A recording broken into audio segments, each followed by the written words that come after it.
रुक़ैया तारिक के संग के साथ रुक़ैया तारिक आपके संग और साथ साथ। मेरे प्यारे बच्चों, ख़ास तौर पर मैट्रिक के बच्चों, आप पेपर देकर अब फारिग हो चुके होंगे, तो मुझे अब आपसे ये कहना है कि बच्चों, इंटर का साल आपके लिए अब बहुत अहमियत का हामिल है।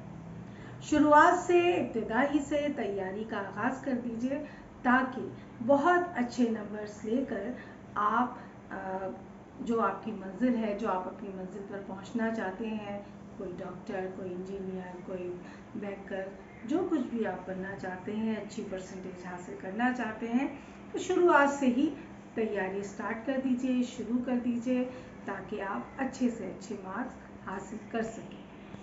मैंने भी आपको पढ़ाने का आगाज़ कर दिया है और आज मैं आपको मीर तक़ी मीर की गज़ल के अशार की तशरीह समझाऊंगी।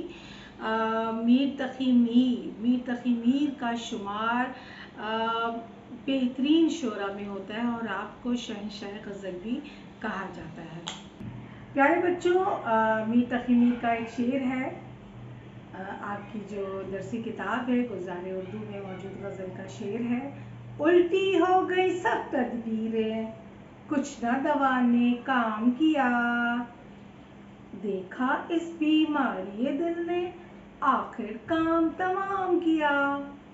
बच्चों, सबसे पहले आपको मालूम ही है हम क्या करते हैं, हवाला लिखते हैं, तो आप हवाला लिखिएगा कि दर्जे बाला शेर मीर तक़ी मीर की गज़ल से लिया गया है, जो हमारी दरसी किताब गुलज़ार उर्दू की बेहतरीन गज़लों में से एक गज़ल है।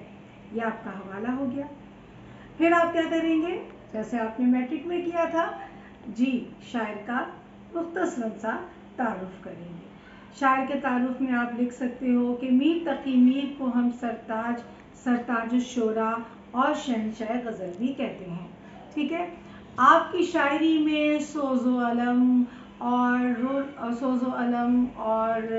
सोज़ो गुदास और गम की परछाई और रोना धोना मौजूद होता है। आप ही का कहा हुआ एक शेर है, सरहाने मीर के आहिस्ता बोलो, सरहाने मीर के आहिस्ता बोलो, अभी ठुक रोते रोते सो गया है। मौलवी अब्दुल हक, जिन्हें हम बाबाए उर्दू भी कहते हैं, उन्होंने आपकी शायरी के बारे में कहा कि मीर का नाम और कलाम, मीर का नाम और कलाम क़यामत तक जिंदा रहेगा।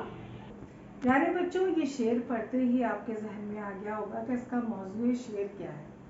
तो इसका मौज़ूए शेर का जो मौज़ू है वो है इश्क का रोग। आशिकों का काम ही होता है किसी से मोहब्बत करना और मोहब्बत का रोग लगाना, तो मीर तक़ी मीर भी इश्क का रोग लगा बैठे हैं, जो जाहिर है आशिक को लगता है ये रोग।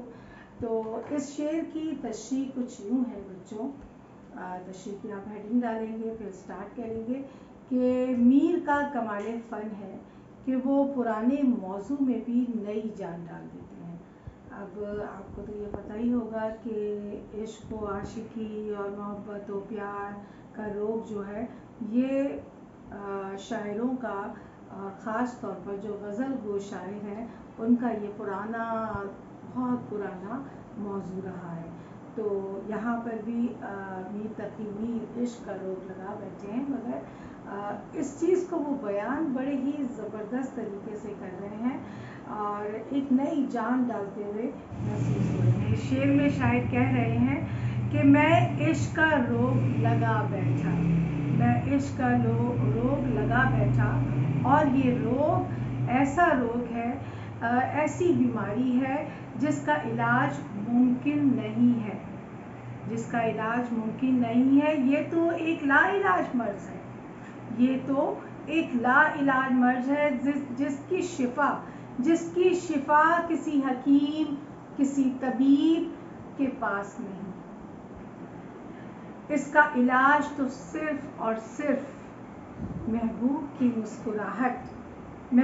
मुस्कुराहट में है, اس کی چاہت میں ہے، اس کی قربت میں ہے، مگر میرا محبوب چونکہ مجھ سے بے التفاتی کرتا ہے اور میری چاہت کو محسوس ہی نہیں کرتا، مجھ سے بے اتنائی کرتا ہے، تو میں دل کا روگ لگا بیٹھا۔ اور اس بات کی آگہی میں اپنے محبوب سے بھی کر چکا ہوں، میں اپنے محبوب سے بھی کہہ چکا ہوں کہ میں تم سے شدید محبت کرتا ہوں، میں تمہاری محبت میں گرفتار ہوں، اور اگر تم نے اس محبوب پر، اپنے اس عاشق پر توجہ نہ دی، اپنے عاشق کی محبت کو نہیں سمجھا اور میری محبت کو قبول نہیں کرو گے تو دیکھنا مجھے زندوں میں نہ پاؤ گے۔ دیکھا اس بیماری دل نے آخر کام تمام کیا، دیکھا اس بیماری دل نے اب میرا کام تمام کر دیا ہے میرے محبوب، اب میں چند دنوں ہی کا مہمان ہوں۔ اگر اس شعر پر ہم غور کریں بچوں، تو یہ آج کے دور کے عاشقوں کے لیے ایک نصیحت بھی ہے، ٹھیک ہے نا؟ وہ کہتے ہیں نا کہ بزرگوں سے ہمیں کے تجربے سے ہمیں نصیحت پکڑنی چاہیے، تو ہم ان کے تجربے سے نصیحت بھی پکڑ سکتے ہیں اس شعر کو دیکھتے ہوئے۔ وہ کس طرح؟ یہ آج کے دور کے عاشقوں کے لیے ایک نصیحت بھی ہے کہ عشق کا روگ نہ لگاؤ، یہ روگ لگ جاتا ہے تو اس کا علاج ممکن نہیں ہوتا۔ اس بیماری دل کی وجہ سے عاشق اپنی زندگی سے ہاتھ دھو بیٹھتا ہے۔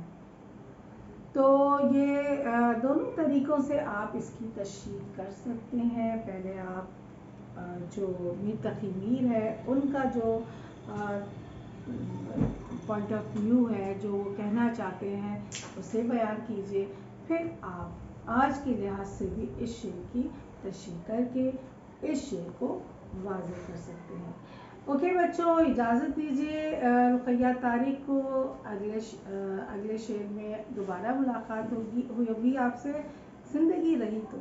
تب تک کے لیے اجازت دیجیے، اور اس سے پہلے میں آپ سے یہ کہنا چاہتی ہوں کہ اگر آپ کو میری ویڈیوز اچھے لگ رہے ہیں تو پلیز سبسکرائب کیجیے اور شیئر کیجیے تاکہ میرے وطن کے مزید بچوں کا فائدہ ہو سکے۔ اجازت دیجیے، اللہ حافظ۔